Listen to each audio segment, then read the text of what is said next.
DD किसान, बदलते भारत की शान।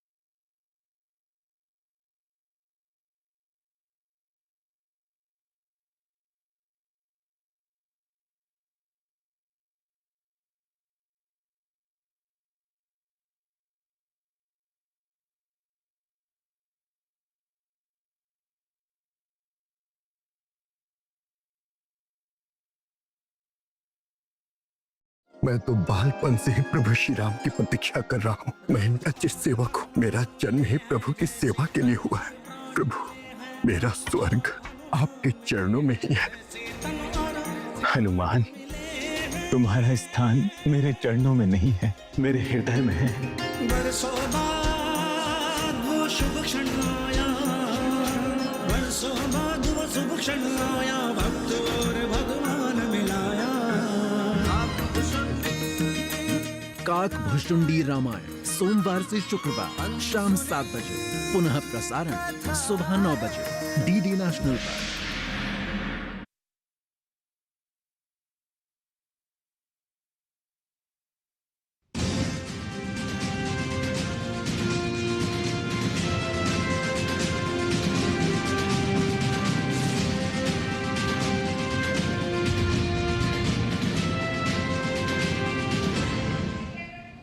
नमस्कार, स्वागत है आपका किसान समाचार में। मैं हूं रेशमा आपके साथ। आइए नजर डाल लेते हैं इस वक्त की हेडलाइंस पर।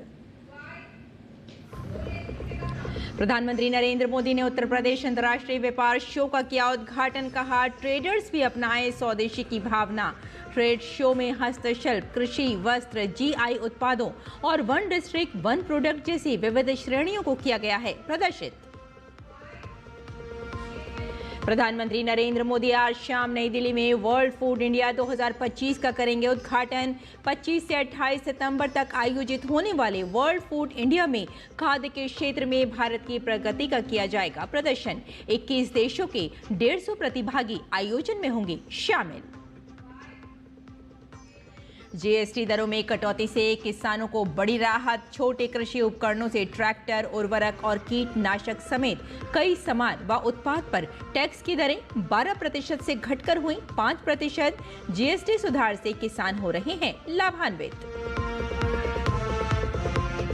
दिल्ली में चल रहे India bio energy and tech expo में बायो एनर्जी टेक्नोलॉजी पर किया गया विशेष प्रदर्शनी का आयोजन। बायो एनर्जी सेक्टर की प्रमुख कंपनियों ने किया अपनी तकनीकों का प्रदर्शन।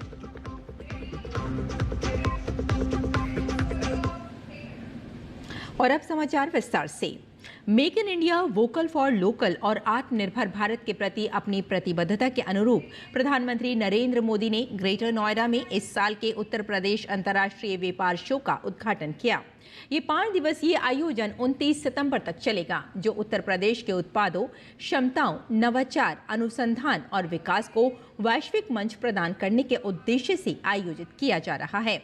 इस अवसर पर पीएम मोदी ने कहा कि भारत जैसे देश को किसी पर आत्मनिर्भर रहने की जरूरत नहीं है।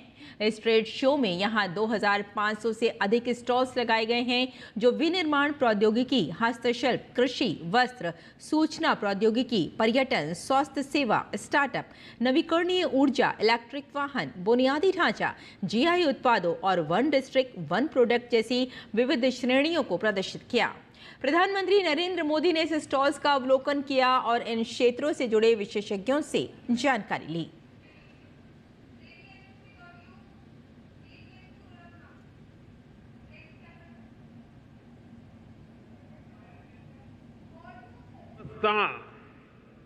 कोई और हो ही नहीं सकती।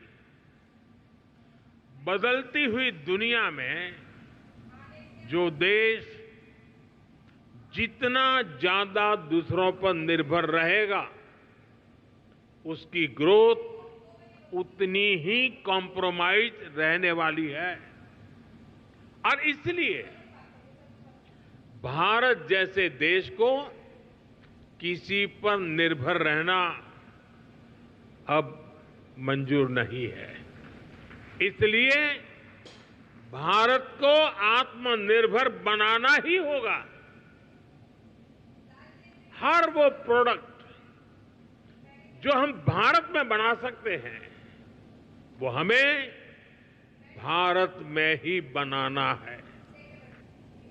प्रधानमंत्री मोदी ने कहा कि देश में बनने वाले उत्पादों की गुणवत्ता में लगातार सुधार हो रहा है और लोगों से स्वदेशी अपनाने का मंत्र भी दिया उन्होंने। आप जो भी मैन्युफैक्चर कर रहे हैं वो बेस्ट क्वालिटी का होना चाहिए, उत्तम से उत्तम होना चाहिए। आज देशवासियों के मन में ये बात है कि स्वदेशी उत्पादों की क्वालिटी में लगातार सुधार होता रहे, यूजर फ्रेंडली हो, लंबे समय तक काम आने वाले हो। इसलिए क्वालिटी से कोई भी कॉम्प्रोमाइज नहीं होना चाहिए। आज देश का हर नागरिक स्वदेशी से जुड़ रहा है, वो स्वदेशी खरीदना चाहता है। गर्व से कहो ये स्वदेशी है। इस भावना को आज हम चारों तरफ अनुभव कर रहे हैं। हमारे ट्रेडर्स को भी इस मंत्र को अपनाना है। फिनटेक सेक्टर ने देश में समावेशी विकास को बढ़ावा दिया है। देश ने ऐसे प्लेटफॉर्म बनाए हैं जो सभी के लिए हैं और सभी के प्रगति के लिए हैं। आज विश्व में हमारे फिनटेक सेक्टर की बहुत चर्चा है। इस फिनटेक सेक्टर की सबसे खास बात है कि इसने समावेशी विकास को, इंक्लूसिव डेवलपमेंट को बहुत ताकत दी है, बढ़ावा दिया है। भारत ने ऐसे ओपन प्लेटफॉर्म बनाए जो सबको साथ लेकर चलते हैं। यूपीआई, आधार, डिजी लॉकर, ओएनडीसी, ये हर किसी को मौका दे रहे हैं। यानी platform for all, progress for all. प्रधानमंत्री नरेंद्र मोदी ने ग्रेटर नोएडा में इस साल के उत्तर प्रदेश अंतर्राष्ट्रीय व्यापार शो का उद्घाटन किया। एक्सपो मार्ट में उत्तर प्रदेश के मुख्यमंत्री योगी आदित्यनाथ ने कहा कि उत्तर प्रदेश 2 करोड़ से अधिक लोगों को रोजगार देने वाला राज्य है, जो कृषि के बाद सबसे ज्यादा रोजगार के अवसर प्रदान करता है। आदरणीय प्रधानमंत्री जी की प्रेरणा से उत्तर प्रदेश के परंपरागत उत्पाद को, जिनकी संख्या वर्तमान में 96 लाख से अधिक है, उस एमएसएमई उत्पाद को, प्रत्येक यूनिट को सामाजिक सुरक्षा की गारंटी देते हुए उत्तर प्रदेश के अंदर आगे बढ़ाने का कार्य हुआ है। आज इसके माध्यम से 2 करोड़ से अधिक नागरिक और युवा यहां पर रोजगार और नौकरी प्राप्त कर रहे हैं। कृषि के बाद रोजगार का उत्तर प्रदेश के अंदर ये सर्वाधिक बड़ा केंद्र बना है और ये आत्मनिर्भर भारत के निर्माण में इस सेक्टर की एक बड़ी भूमिका है। और प्रधानमंत्री नरेंद्र मोदी आज शाम नई दिल्ली में वर्ल्ड फूड इंडिया 2025 में भाग लेंगे। इस अवसर पर वे उपस्थित लोगों को भी संबोधित करेंगे। वर्ल्ड फूड इंडिया का आयोजन 28 सितंबर तक किया जाएगा। इस दौरान खाद्य प्रसंस्करण क्षेत्र, खाद्य के क्षेत्र में स्थायित्व, पौष्टिक और जैविक खाद्य के उत्पादन में भारत की ताकत का प्रदर्शन किया जाएगा। वर्ल्ड फूड इंडिया में प्रधानमंत्री सूक्ष्म खाद्य प्रसंस्करण उद्यम औपचारिकीकरण PMFME योजना के तहत खाद्य प्रसंस्करण क्षेत्र में 2510 करोड़ रुपए से अधिक की सूक्ष्म परियोजनाओं के लिए लगभग 26,000 लाभार्थियों को 770 करोड़ रुपए से अधिक की ऋण आधारित सहायता प्रदान करेंगे।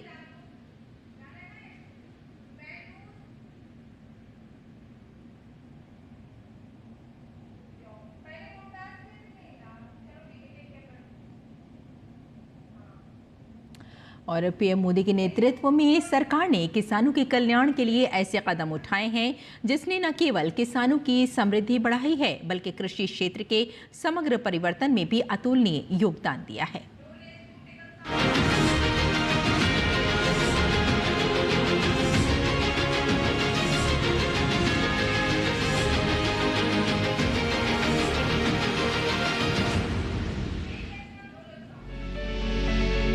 किसानों की आय बढ़ाना, खेती की लागत को कम करना, बीज से लेकर बाजार तक किसानों को आधुनिक सुविधाएं उपलब्ध कराकर उन्हें सशक्त बनाना प्रधानमंत्री मोदी की सबसे पहली प्राथमिकता रही है। यही वजह है कि मोदी सरकार लगातार किसानों के हित में काम कर रही है। प्रधानमंत्री मोदी की पहल देश के किसानों को खाद्य सुरक्षा से लेकर वैश्विक खाद्य नेतृत्व तक ले जाने की है और इसे ध्यान में रखते हुए ही प्रधानमंत्री नरेंद्र मोदी ने किसानों की बेहतरी और कल्याण के लिए अनेक योजनाओं को लागू किया है। इन योजनाओं में प्रधानमंत्री किसान सम्मान निधि, प्रधानमंत्री फसल बीमा योजना, प्रधानमंत्री कृषि सिंचाई योजना, पीएम किसान मानधन योजना से लेकर मृदा स्वास्थ्य कार्ड आदि तक तमाम ऐसी योजनाएं हैं जिनसे किसानों के जीवन में क्रांतिकारी बदलाव आए हैं। प्रधानमंत्री किसान सम्मान योजना ने किसानों को न केवल आर्थिक रूप से संबल प्रदान किया है बल्कि उनके अनौपचारिक ऋण जरूरतों को भी कम किया है। 2019 में इस योजना की शुरुआत के बाद से 20 किश्तों के माध्यम से किसानों के खाते में 3,89,500 करोड़ रुपए हस्तांतरित किए जा चुके हैं। 2,000 रुपये किस्त के जो आते हैं, इससे किसानों का बहुत फायदा होता है कि खाद, बीज, ऑयल के लिए काम आते हैं। बीज खाद के लिए पैसा मिल जाता है तो अपना समय पे ले आते हैं और ये सरकार की अच्छी योजना है और हम सरकार का धन्यवाद करते हैं। यही नहीं, फसलों के एमएसपी यानी न्यूनतम समर्थन मूल्य में लगातार वृद्धि के कारण देश के खाद्यान्न उत्पादकों को न केवल अपनी फसलों के उचित मूल्य मिल रहा है बल्कि उनकी आय में भी लगातार बढ़ोतरी हो रही है। खरीफ और रबी की फसलों की खरीदारी में भी रिकॉर्ड बढ़ोतरी हुई है। इसके साथ ही मोदी सरकार किसानों को जैविक खेती अपनाने और उसे बढ़ावा देने के लिए लगातार प्रोत्साहन दे रही है। वित्त वर्ष 2015-16 में शुरू की गई परंपरागत कृषि विकास योजना देश में जैविक खेती को बढ़ावा देने के लिए केंद्र सरकार द्वारा पहला व्यापक केंद्र प्रायोजित कार्यक्रम है।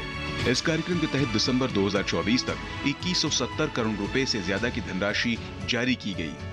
सबसे बढ़कर कृषि और किसान कल्याण के प्रति सरकार का समर्पित योगदान कृषि के लिए आवंटित बजट क्षेत्र में देखने को मिला है, जो 2013-14 के मुकाबले 2025-26 में 5 गुना बढ़कर 1,37,756 करोड़ रुपए से ज्यादा हो गया है। हमारी जो कृषि अर्थव्यवस्था है वो आज लगभग $600 बिलियन की है और 2047 तक वह $3 ट्रिलियन तक कैसे पहुंचेगी, इसका पूरी रूपरेखा माननीय प्रधानमंत्री जी ने रखा। 5 सालों में हमारे फलों का निर्यात 8400 करोड़ रुपए से ज्यादा हो गया है, यानी कि लगभग 47% बढ़ गया है। यह सब माननीय प्रधानमंत्री जी के दिशा निर्देश में ONDC, ई-नाम, पैक्स से अपेक्स तक का जो अप्रोच है और गांव अब सिर्फ उत्पादक नहीं, किसान सिर्फ उत्पादक नहीं बल्कि उद्यमशीलता का केंद्र कैसे बन रहे हैं, इसका जीता जागता उदाहरण है।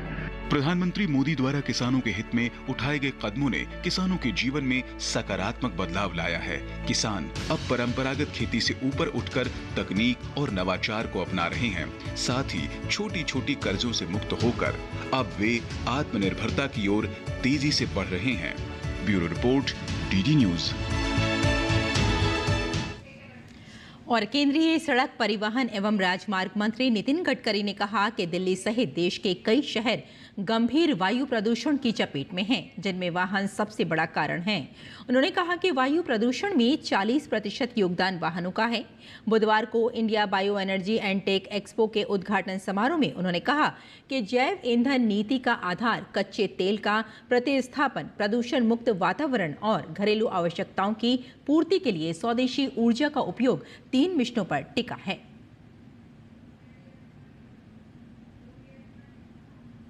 We have to import fossil fuel costing 22 lakh crores.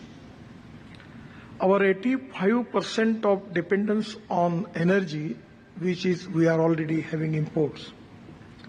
And for that reason, economic point of view and same time pollution point of view, it is the time for the world and it is time for India to give a alternative of biofuel and alternative fuel. then government taken a decision regarding giving permission for making bioethanol from corn. The rate of the corn in the market was 1200 rupees per quintal, and the MSP which is decided by the government was 1800 rupees per quintal. और आइए किसान समाचार में अब जान लेते हैं देश में मंडियों का भाव।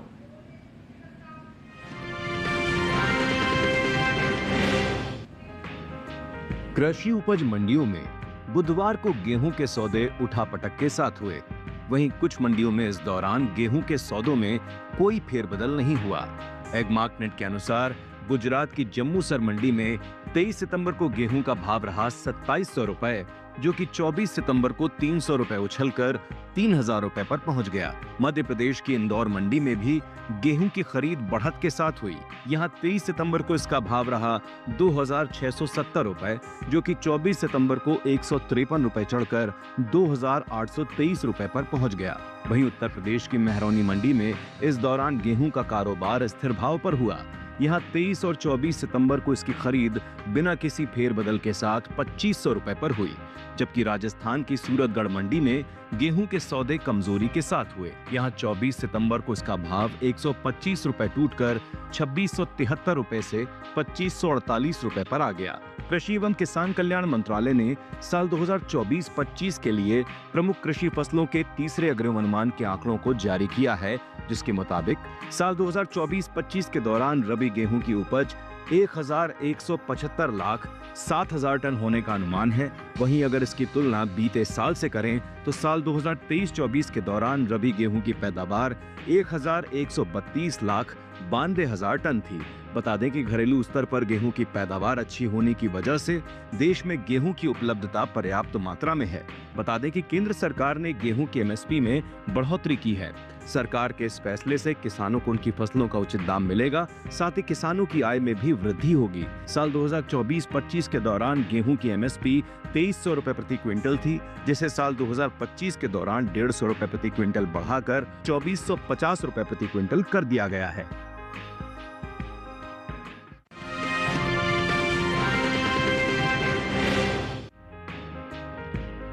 इन दिनों ज्यादातर कृषि उपज मंडियों में चने की आवक सामान्य देखने को मिल रही है। भाव पर नजर डालें तो पोरबंदर, खातेगांव और अलीगढ़ मंडी में इस दौरान चने के सौदों में नरमी रही, जबकि मुंबई मंडी में चने के भाव स्थिर रहे। एगमार्कनेट के मुताबिक गुजरात की पोरबंदर मंडी में चने का कारोबार कमजोरी के साथ हुआ। यहाँ 23 सितंबर को चने का भाव 4800 रुपए था, जो 24 सितंबर को 300 रुपए लुढ़क कर 4500 रुपए रह गया। इसी तरह मध्य प्रदेश की खातेगांव मंडी में भी 24 सितंबर को चने का भाव 98 रुपए टूटकर 5350 रुपए से 5252 रुपए रह गया। उत्तर प्रदेश की अलीगढ़ मंडी में 10 रुपए की मामूली सुस्ती देखी गई। यहाँ 23 सितंबर को चने का भाव 6760 रुपए था, जो 24 सितंबर को 6750 रुपए रह गया। जबकि महाराष्ट्र की मुंबई मंडी में चने के कारोबार में कोई बदलाव नजर नहीं आया। यहाँ दोनों दिन यानी 23 और 24 सितंबर को चने का भाव 7500 रुपए पर ही टिका रहा।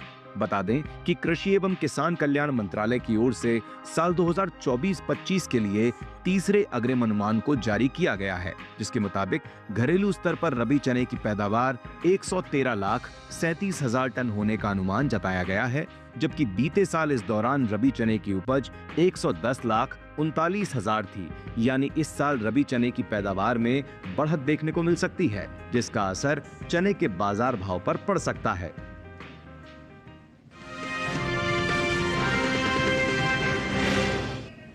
और किसान इस मौसम में कैसे रखें अपनी खेती का ख्याल, आइए जानते हैं। नमस्कार, आप देख रहे हैं डीडी किसान। मैं हूं एआई कृष और आज हम भारत के विभिन्न राज्यों में होने वाली खेती किसानी से संबंधित सलाहों के बारे में पूरी जानकारी देंगे। महाराष्ट्र के कोंकण में किसान धान के खेतों में जल स्तर 10 सेंटीमीटर तक बनाए रखें। महाराष्ट्र के मध्य महाराष्ट्र के किसान अरहर, सोयाबीन, मक्का और सब्जियों के खेतों में अतिरिक्त पानी जमा न होने दें। यहाँ के किसान उड़द की पकी फसलों की कटाई कर लें। साथ ही मध्य महाराष्ट्र के किसान धान के खेतों में जल स्तर 5 से 10 सेंटीमीटर तक बनाए रखें। वहीं महाराष्ट्र के मराठवाड़ा के किसान सोयाबीन, कपास, और अरहर के खेतों में उचित जल निकासी की व्यवस्था कर लें। पश्चिमी विदर्भ के किसान मूंग और उड़द की पकी फसलों की कटाई करके इन्हें सुरक्षित स्थानों पर भंडारित कर लें। तेलंगाना में किसान धान, मक्का, कपास, सोयाबीन, अरहर और हल्दी के खेतों में उचित जल निकासी की व्यवस्था बनाए रखें ताकि इनकी पैदावार अच्छी हो। तटीय कर्नाटक के किसान इस मौसम में सुपारी के नए पौधों का रोपण कर सकते हैं।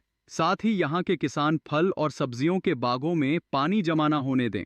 वहीं कर्नाटक के पहाड़ी इलाकों में किसान अदरक के खेतों में पानी जमा न होने दें। कर्नाटक के उत्तर पूर्वी इलाकों में किसान उड़द और मूंग की पकी फसलों की कटाई कर लें।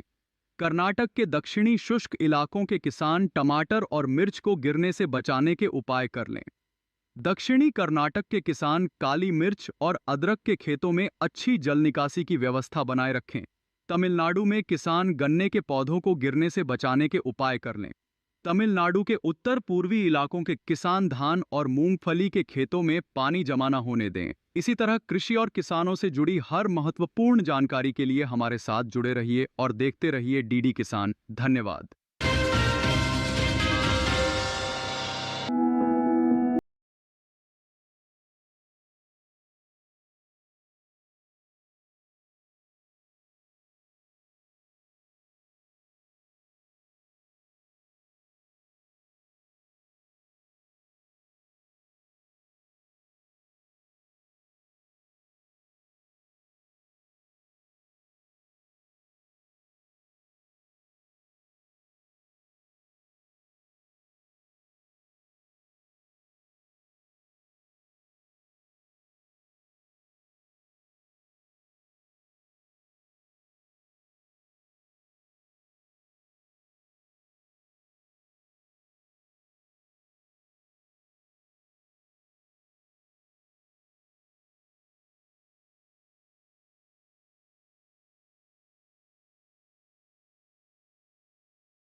निराई करते समय पंक्तियों से अनावश्यक पौधे निकालकर मध्य की दूरी अधिक कर देनी चाहिए।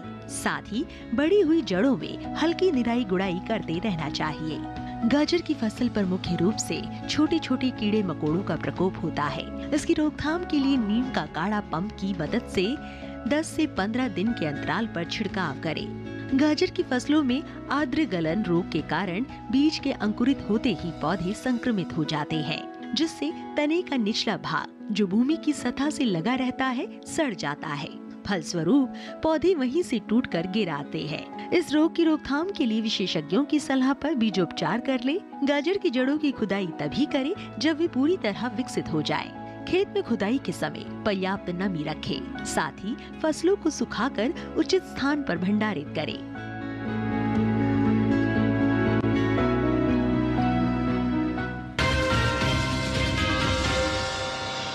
और खेती किसानी के साथ साथ आइए नजर डाल लेते हैं कुछ और महत्वपूर्ण खबरों पर। खास खबर में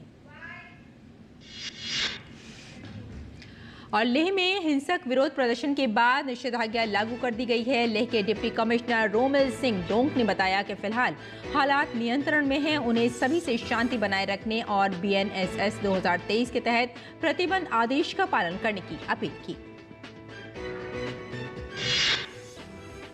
LAHDC कारगिल के अध्यक्ष और मुख्य कार्यकारी परिषद सदस्य डॉक्टर मोहम्मद जाफर आखुन ने कहा कि LAHDC कारगिल लद्दाख के लोगों के साथ एकजुटता से खड़ा है।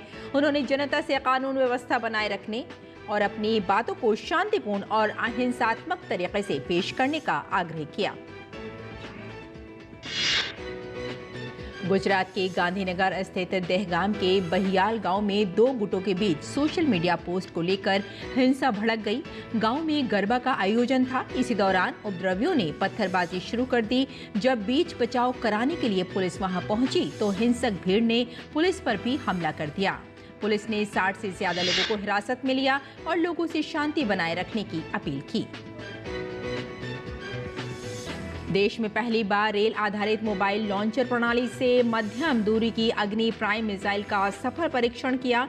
रक्षा मंत्री राजनाथ सिंह ने इसकी जानकारी देते हुए बताया कि अगली पीढ़ी की ये मिसाइल 2000 किलोमीटर तक मार्ग की क्षमता के लिए डिजाइन की गई है। साथ ही ये कई एडवांस खूबियों से लैस है।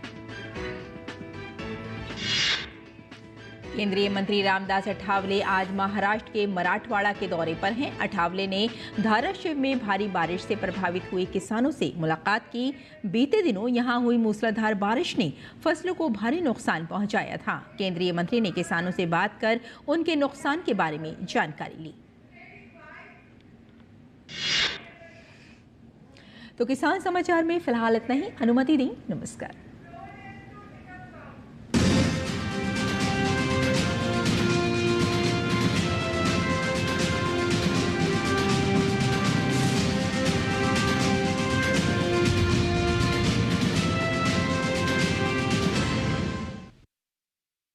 मन की बात है जन जन की, संघर्षों के कुछ किस्से, कहानी कुछ सफलताओं की, अनकही विरासत की, उम्मीदें नए भारत की। महीने के आखिरी रविवार का रहता है इंतजार। मलयाचल के आंचल से विंध्याचल के आंगन तक, ब्रह्मपुत्र के घाट से हिमालय के विस्तार तक होती है मन की बात प्रधानमंत्री के साथ। तो सुनिए इस महीने 28 सितंबर सुबह 11 बजे मन की बात आकाशवाणी और दूरदर्शन के सभी चैनलों पर और प्रसार भारती के OTT प्लेटफॉर्म वेव्स पर सजीव प्रसारण लाइव स्ट्रीमिंग के माध्यम से। इसके अतिरिक्त आकाशवाणी और दूरदर्शन के YouTube चैनल और प्रसार भारती के ऐप न्यूज ऑन एयर पर सजीव प्रसारण लाइव स्ट्रीमिंग के माध्यम से। तो याद रखें, रविवार 28 सितंबर सुबह 11 बजे मन की बात।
सुनिए सुनिए सुनिए, आपके गांव में फिर सजेगा प्रश्न मंच। आपके गांव में फिर सजेगा प्रश्न मंच।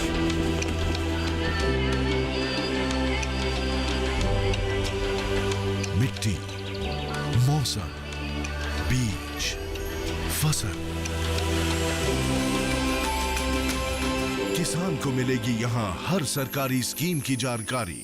जो करके आएगा पूरी तैयारी, प्रश्न का उत्तर देकर बनेगा इनामधारी।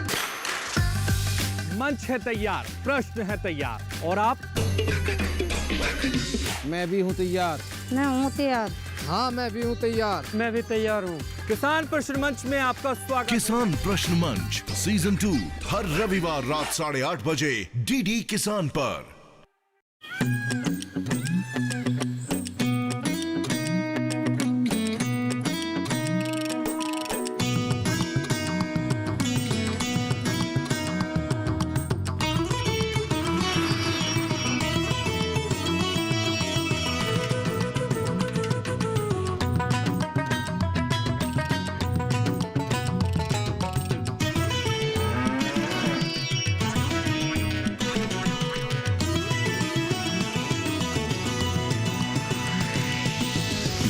किसान, बदलते भारत की शान।